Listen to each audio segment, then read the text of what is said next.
விடுதலை சிறுத்தைகள் கட்சியோட தலைவரான தொல் திருமாவளவன் திமுகவின் ஒரு அணியாக செயல்படும் விடுதலை சிறுத்தைகள் கட்சியின் செயலாளரான தொல் திருமாவளவர்கள்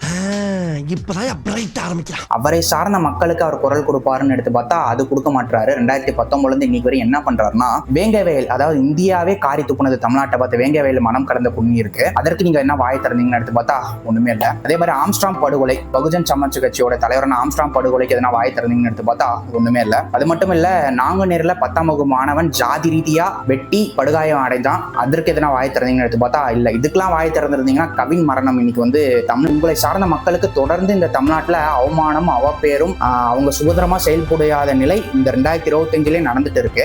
அப்படி இருக்கும்பொழுது நீங்க உங்க கட்சியும் உங்க மக்களையும் பற்றி சிந்திக்காமல் எதற்கு அனைத்து இந்திய அண்ணா திராவிட முன்னேற்ற கழக தலைவர்களை பத்தி வீண் குரலியை கிளப்புறீங்க? அந்த 25 கோடிக்காக கிளப்புறீங்கன்னா மக்கள் உங்களை கைவிட்டுருவாங்க. 2026 உங்க கட்சியும் இருக்காது, உங்களால் இந்த திமுக ஆட்சியும் நிலைக்க போறதில்லை. அதனால மக்கள் நீங்க தெள்ள தெளிவா புரிஞ்சுக்கோங்க. 2026 உண்மையாக சமூக நீதிக்காக பாடுபட்ட இயக்கமான அனைத்து இந்திய அண்ணா திராவிட முன்னேற்ற கழகம் எல்லாம் இல்லைன்னா விளம்பரத்துக்காக மட்டுமே பாடுபடுற இயக்கமான திமுக வேணுமான்னு முடிவு பண்ணிக்கோங்க. பாய் பாய் ஸ்டாலின்.